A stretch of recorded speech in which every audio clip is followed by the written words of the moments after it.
Hello and good evening, ladies and gentlemen. I'm Rehan Allahwala welcoming you to this amazing platform, Empowering Minds. The motive of this platform is to call upon such prestigious guests who haven't just explored their own mindset, but are trying to empower other minds too, through their skills, through their services, and through their knowledge and experience they have. So, to serve the purpose, we have with us today, rather tonight in Pakistan, we have with us Fiston Muganda from Canada. So he's a social entrepreneur. He's expert in human relations, organizational development, and we'll learn more about him in a minute from his own words. So let's welcome Fiston Muganda on Empowering Minds. Hello, Fiston. How are you today? Hi, Rahman. I'm doing well. Thank you so much for inviting me here. Thank you, Fiston, for your precious time, and you have shown your appearance on Empowering Minds. I'm really My obliged. pleasure. My pleasure. Thank you so much. Thank you, Fiston. So first of all, I would like you to introduce yourself, your brief introduction for my audience. Gosh, I always like the words when I'm, introducing myself. But I go by Fiston Muganda. I was born in Congo and I lived quite a lot of time in Uganda, and now I'm in Canada. I have been a social entrepreneur. I have worked in social entrepreneurship firms and very extensively in the nonprofit sector. And now I'm doing my human relations at Concordia and a concentration into organization development. I'm a big fan of systems thinking as well. And more importantly, I like anything that deals with community development. So that's it. Wonderful, Weston. You're doing amazing job. Uh, we would like to learn from you the journey of you from from Congo, from Uganda, and then you have moved to Canada now. So could you tell us briefly? Could you walk us through this journey with you? Yeah, yeah. Here's the thing. If you want me to, so just a bit of snippet. I was born Briefly. You good. can I was omit what born. you don't want to, what you don't want to share. You can omit, and briefly you can walk us through the journey. So I'll go quickly. I'll go very quickly. Sure. I was born in the Democratic Republic of Congo, and Yeah. for those that don't know Congo, Congo is right at the center of the African continent. It's a French-speaking country. So obviously, I was born, and French was one of the language I spoke in school. Um, and I was right there till I was 11. And I remember I fled my country at the age of 11 to find refuge in Uganda. And then I've lived in Uganda my whole life till 2023 when I came to Canada. So that's what it was like. So you were introduced to me by our dear mutual friend Nigel Stunham, and thank you, Nigel, for this wonderful connection. And because of you, Fiston is sitting in my studio. So that was credit goes to Nigel a little bit, I guess it should be. So Fiston, how did you get that scholarship and move to Canada? Could you tell us a little about that? Right. When I was in Uganda, I was working with the communities, and we developed a bunch of projects that helped communities, learn. And I remember one time I was speaking at an event just like this studio here, and it was an event hosted by the African Voices Dialogue, and I was speaking to them. We had a theme: education in conflict affected areas, and I was just talking about my suggestions and my ideas and what I believe if only refugees were able to explore, have the same opportunities than everybody, like everybody else in the world. I believe there's so much potential, there's so much human capital, there's so much wealth we have in young people who are born and trying to find ways to to make ends meet in the camp. And so I met a very wonderful person, Liza Loop. Thank you so much, Liza, by the way, if you're watching this. Eliza helped me go through what it takes to seek opportunities. So I must say all the online communities that I've been part of and the people I met have empowered me to seek for opportunities. And then I remember one day I just wrote my entire story and I created a GoFundMe page. I put it up with the help of friends, outside Africa, in the UK and in the United States. I said, look, I'm a young boy and I've got dreams and I want to see them achieved. I'm so determined to do whatever it takes to get there. And so I put up this GoFundMe, and I'm working and I'm recording videos all the time, telling people, "Look, I want to go to school. If you got $5, please donate." And then a charity in the UK saw my story. They read my story and decided to support me. So Lifelines heard my story, and um, I was seated one day, and I got the best news of my life. The charity owner, the charity director, the charity founder came to see me in Uganda.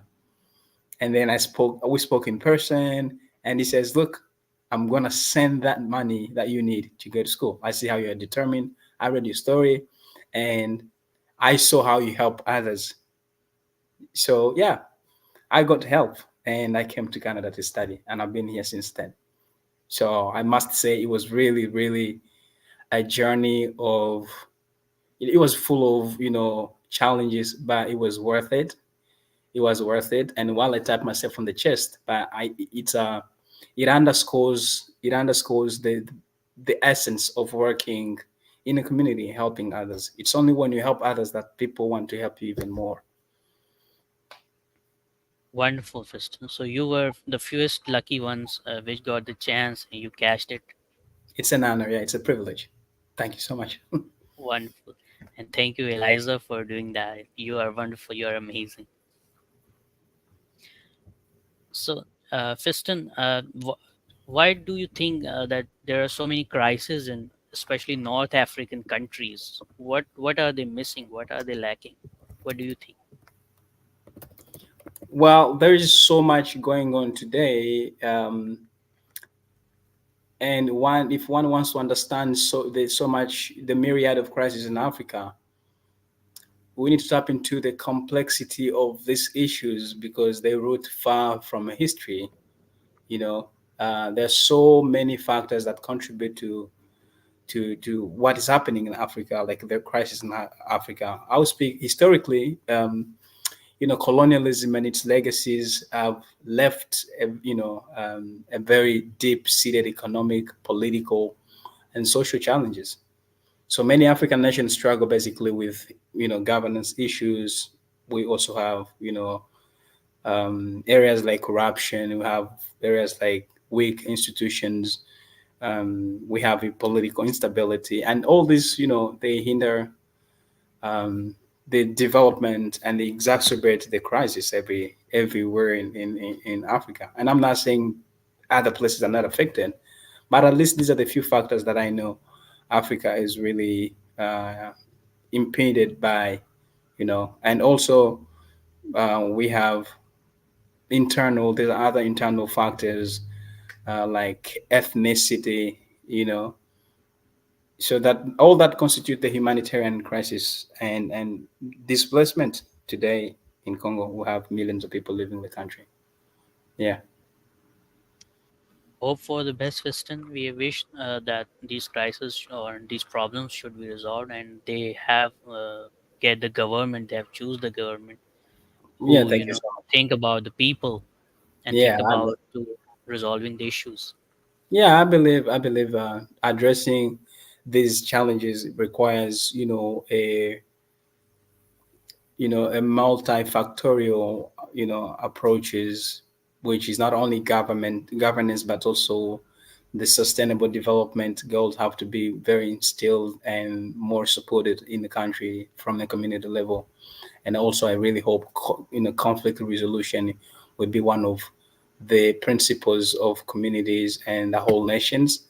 And I believe also there's going to be more of, improvement into international cooperation with other countries.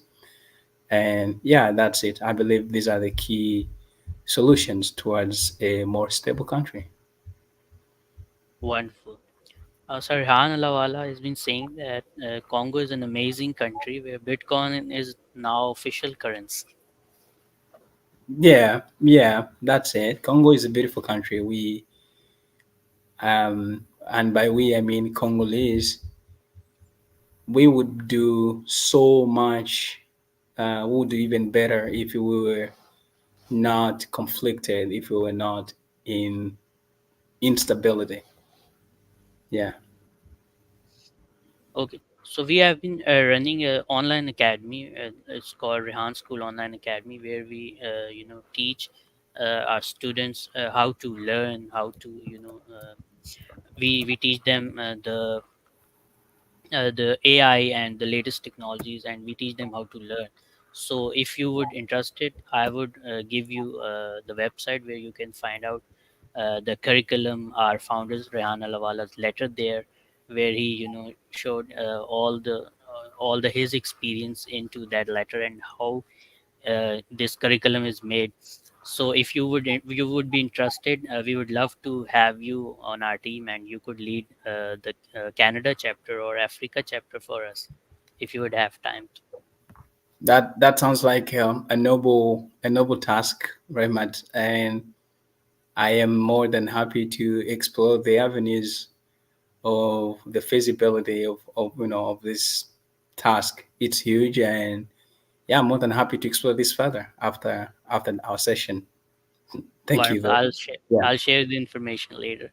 please do. So, Thank you so much. so Rehan Alawala is asking, tell us about how Bitcoin become official currency. Could you say that again? How Bitcoin become the official currency? In Congo? Yeah, I guess. Well, just like any other country, I first of all, my personal answer is I'm not 100% in, and by Congo I mean it's not Congo Brazza, it's a Democratic Republic of Congo. So Congo is a country where we still have very little to almost no access to the internet world, to the technology world. And you see, Bitcoin is not an official currency that would be fit to a country that has issues with technology first of all. So because I believe Bitcoin operates as a decentralized digital currency, and anything digital would not work in places like Congo, or at least many places in Congo, because of the lack of stable and reliable internet providers. So that's my answer. I'm not quite 100% sure whether Bitcoin is already now an official currency in the Congo Democratic, where I came from. It is official, I guess, because there are two countries in the world who have official currency. One is Congo, Democratic Republic of Congo, and one is South American country, El Salvador.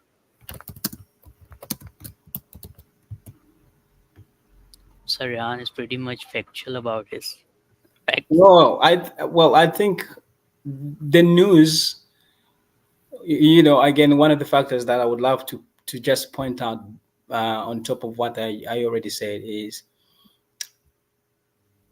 the news. According to the news, Bitcoin was officialized in 2022, right? We know that, Yes.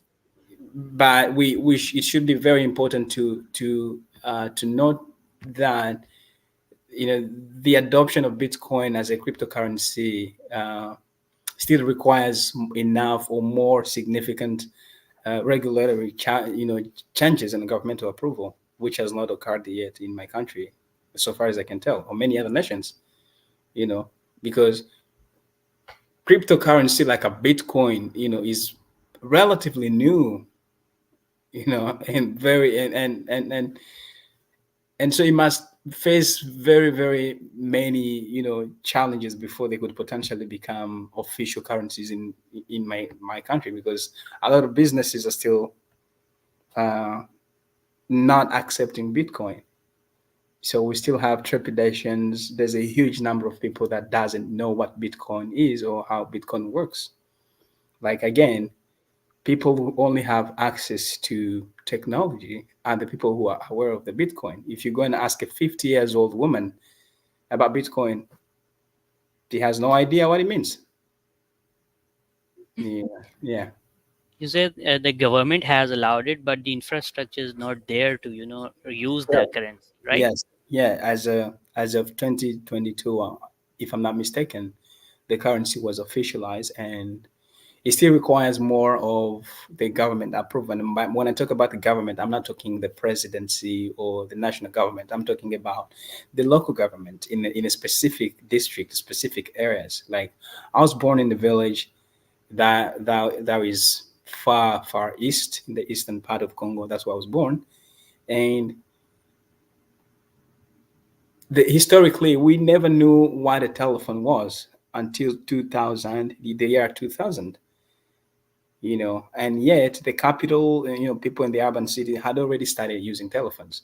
So like I said before, yes, Bitcoin was officialized, but it's still facing issues with regulations and people trusting into the currency or people knowing how to use it. And one thing with the currency is people don't know how to use it. They are afraid of using it, you know. Yeah, yeah. Yes. In Pakistan, if we deal in cryptocurrency, we get arrested because it is banned here, not allowed. Oh, really? I didn't know that. We can tell. Generally, Bitcoin is something that I don't want to say very few, but it's something that a significant number of people do not feel comfortable investing in. And I'm not saying it's a good thing. I just hope they are, like, I hope that we are all able to raise awareness about how Bitcoin works, and that they can be trusted, of course with the support from the government, and how to regulate its operations. Yes, similar things that Rehan's mentioning here. Most businesses will not accept gold bar, but is acceptable. So it's job of as leaders to fix this country. Like you, if you are a leader and you are leading some, so you have to, make this possible. Yeah, that's true. Something is, I think, some of the things that most businesses would consider um, not to accept the cryptocurrency would be, if a current either way, if let's say if this is a business, it's a business that it's not within a global reach, right? Or it's a company or a business that does not have strong security. We know what is happening with the cyber security, the cyber world. If you're not very, very well enough to understand how that works, you obviously will have, you'll not have trust in yourself to approach this crypto world, because most businesses consider accepting cryptocurrency, you know, one, because the transactions can be conducted globally, without the need for conversion, converting currency, which can also lower the transaction, of course. And there's if there's a lower transaction cost, then that's lower fees. Also, it's a faster transfer, and of course, it's also a symbol of innovation, because accepting currency is a demonstration. The cryptocurrency, I'm sorry, is a demonstration of business commitment to innovate. And if you look at the spectrum of today's innovation within my country, very few businesses are at that stage. Many businesses are still operating within the traditional, means, traditional ways of working. So, yeah, we accept it's a good thing, but there's still a lot of work to be put in. Wonderful. So, since coming back to you because you are our center focus, so you are what you are studying at the moment in Canada, and what are your missions after? What are your aims or goals after you complete your study? Right. I am studying human relations, Okay. and I am concentrating in organizational development, which is a course that um, I wasn't just told to come and study. To me, with my work as a community development person, um, I've been involved with nonprofits and for-profit organizations. So I believe understanding the principles of an organization development, it helps, any organization I'm going to join or found or create or support, it will help them, improve the performance.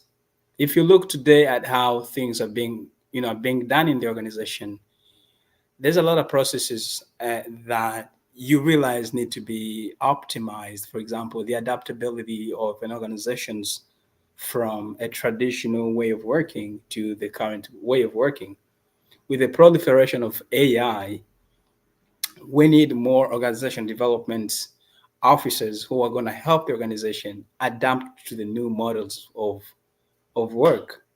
And by an organization, I'm not looking for only a company that is for profit or businesses, but also the nonprofit. So I feel like I'm I'm more than just passionate. I feel like this is my calling. This is something I want to do for the rest of my life. I want to help organizations. Wonderful. So you talked about social entrepreneurship. So we have heard entrepreneurship many times, but could you shed some light on the term social entrepreneurship? Yep. Like I said again before, I remember. I don't know whether I said it before, but social entrepreneurship to me is not just, it's not just a simple course you take. I feel like I look at social entrepreneurship as a whole life. It's a lifestyle because a lifestyle is full of practices and behaviors. So I define social entrepreneurship as, the practices that, it's a practice that uses innovative business approaches, and they use that approach to address a challenge that hits the society. Could be an environmental challenge. That's social entrepreneurship. Because in the social entrepreneurship, to me, what they prioritize a lot is, societal issues. So poverty, inequality, environmental pollution, degradation, stuff like that. So that's what social entrepreneurship really is. It's not really just about financial, stability. It's not an organization that you create to say the main solution for this organization is you want to get more money. No, you create a social entrepreneurship company or organization to bring people together to learn and brainstorm about issues that are affecting the society and come up with innovative solutions to respond to this problem. That is social entrepreneurship. So it's a lifestyle. You sleep, you wake up, you spend the whole time being aware of what an innovation would look like in one particular area. Yeah. Wonderful. That means serving the society and earning your livelihood at the same time, if I'm Yeah. getting Yeah. it correctly. Yeah. Yeah. Within an African perspective, social entrepreneurship is built within the concepts of Ubuntu, which means I am because you are. It's really tapping into the essence, the human potential that we have, and recognizing how interdependent we are, that there's nothing that can be done by only one person, to help a whole society, right? It's people coming together, thinking of what is the problem and coming up with solutions that not only benefit them but also benefit the whole society. So it's by creating change in the society that we, you know, feel the impact of that change. So social Wonderful. entrepreneurship would involve, like, let's say if there was a broken bridge and everyone is having issues to cross on this bridge, right? We come together, we sensitize people and say, well, what do we need to build this bridge? Because obviously we're not getting to the other side if we don't build this bridge, or at least if we can, our children will not be able to do that. And if we think of the impact of this problem, it's just gonna exacerbate the whole situation. So people come up with ideas to say we're gonna build a bridge. I have a stick, you have a rope, someone has a cement, and all these tools are different ideas, different innovations that we have. So we come together to build that bridge. So we organize our resources and we build the bridge. Now, did we simply build the bridge for the people to pass by? No. We built also the bridge for me and you to cross right to the other side. Yeah, it's really within the Wonderful, societal effort. Yeah, thank you. wonderfully explained, Fiston. The example was really spot on. Thank you. It's a pleasure. So, Fiston, talking about society and problems we are facing on daily basis, which problem you think hurts you most or disturbs you most, and you want to solve that problem? How would you play your role to solve that problem? First, identify that problem, and then how would you play your role? How could you play your role to solve that problem? Well, to I was going to immediately think, oh, poverty, because it's a most pervasive issue globally. Particularly in Africa, there's a significant portion of population that lacks access to basic needs such as food, clean water, and health care. But if you look at the matter of things, it's not only in Africa. Um, Mm. you have India. You know, there is poverty in India. You have countries like Cambodia, and we hear a lot of news. And I was also going to think of inequality. I was also going to think of conflict because these are things that are, really, really hitting the world. Climate change, healthcare. But no, I think the toughest problem that really hurts me a lot is education, lack of education. And by education, I am not looking at today's defined meaning of education. I am looking at what education does not offer. That's what we need. You know, an education that goes beyond the margin of formal institutionalized education. So I call it alternative education that is beyond the formal curriculum. Um, I'll just give you one scenario. When I was working with an organization in Uganda, my work consisted of organizing communities, organizing events, and organizing dialogues with people. So we were working together with a person who was supposed to be the speaker of this particular event. And this person is a PhD holder. They hold a PhD in education, higher education. I can't remember what was their area of concentration. And we got snacks from the way, on the way, and we were eating, and this person just threw, they threw away the crumbs they had, like the packages and all the stuff and the empty bottles by the roadside. And I wasn't mad, but I was curious. I asked, hey, why would you do this? This is called littering. You are spoiling the environment. He said, well, who cares? I still have this story and I still bring it up in every classes I go to, every discussions. From that moment, I could tell the difference between education and the education that I want to support. I could tell the difference between going to school, right, to study and living a life that is to learn. And I told the difference between studying and learning because I think learning is much more broader than simply studying. So I hope I'm not yapping, but really something that I want to focus more onto is the things that we don't tap into when we are in school.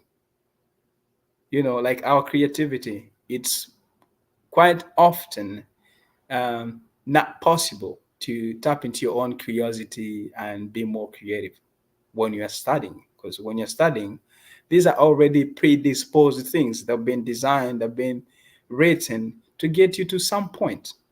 And when you have full trust into this, you're not going anywhere. You still fall within, within the same bubbles in which these predisposed materials were designed. And you call that education.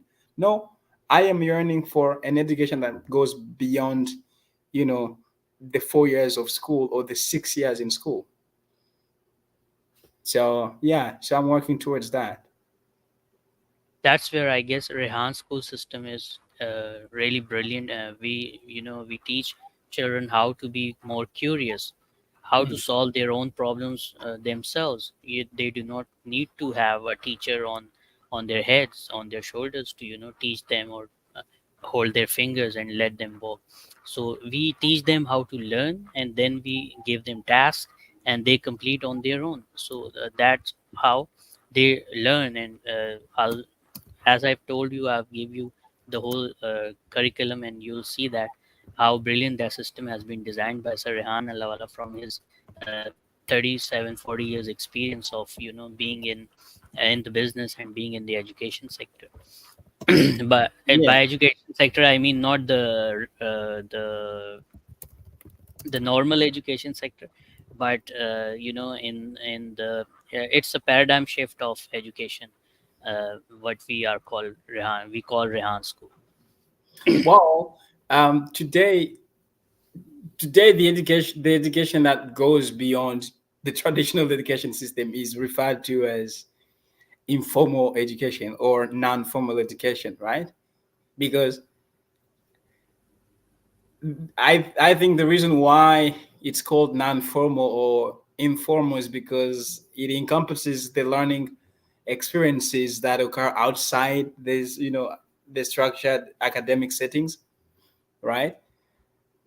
Why? Yes, But I think what we should find a more suitable way, maybe.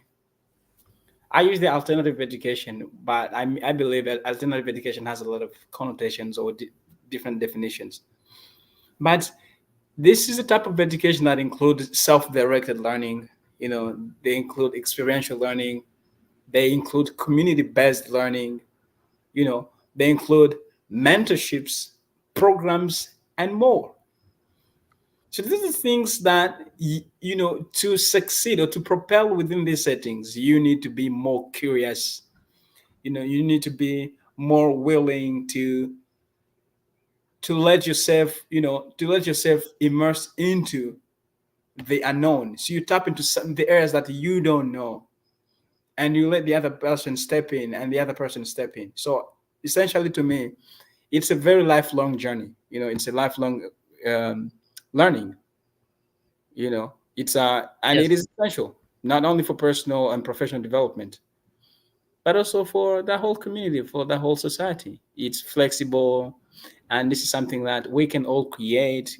If we come together, and you know it underscores because it provides real world relevance. It's community centered.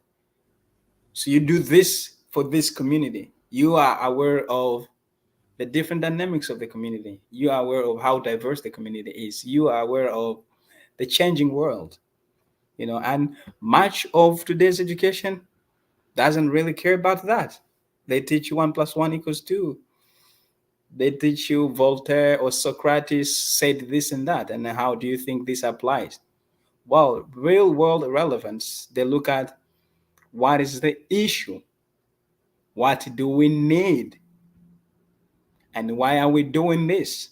How do we make sure this is not a problem tomorrow for our children? So that's the type of education I want to, really strive and support and continue to commit my life to after my studies. It's amazing that whenever you keep a new point in discussion, I click the Rehan school system in my mind, because when you talk about this, the Rehan school is assigning missions, SDG goals to the students, to Yeah. learn about them, to research about them, Mm. to know Mm. what they are, what the goals are for, and Yeah, when they build the capacity to work yeah, for those goals, so they would yeah, work for those goals. yeah. So this is Rehan School teaching to their children, their Yes, very students. much. Like, to be honest with you, I think I'm not refuting today's education system. I think it's really important that everyone has a chance, at least for those who would be privileged enough to go to school. It's actually my privilege to go to school. I believe it's really, really good for someone to go and study, to go to school.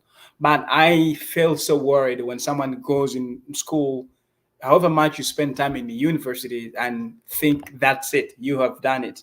No, no. You know why? Because most of, not most, a very huge proportion of these traditional academic, you know, system, they're just there, they've been there, and they're struggling to include all the areas that makes a good, they struggle to make education to be, a lifelong journey or a lifelong learning. Why? Because it's good, it's not that easy to incorporate social and cultural environment into innovation and creativity into, it's hard. It is hard. So they really focus much more into academic enrichment in school, which is not bad. But I mean, art enrichment. How about art enrichment? How about character education? Teaching someone the basic character qualities. How about that? Today we have PhD holders. Today we have master holders. People who hold masters into intercultural relations or intercultural communications, and they are still not able to communicate their points with the other people simply because of the cultural differences. You know why things like respect, things like love will never be taught in school. We need a different type of education that will teach a child or will teach everybody respecting a person, respecting each other, respecting the nature, respecting the soil, respecting the earth, loving each other. We need a different type of education. I think I like this is a type of education that teaches a person not to compete. We don't really compete, we collaborate. But in school, it's okay, we are taught to compete. You are taught to always be an A plus, an A plus person. And if you don't make an A plus person, if you make an F, you're stupid. You failed. And this is a class you've been sitting for maybe 3 months, but you fail. So a different type of education that will tell you as long as you attend, it's a lifelong learning. There's no graduation. Absolutely, that's why I call this education system obsolete. Yeah, We need to get up or come up with a new and relevant solutions in our education system. definitely, definitely. So, Fiston, it's been 38 minutes. Thank you so much. Lastly, I would ask you one important question. Uh, what uh, what advice have you received? What's the best and what's the worst advices have you ever received The in your best life? the best advice I've received in my life is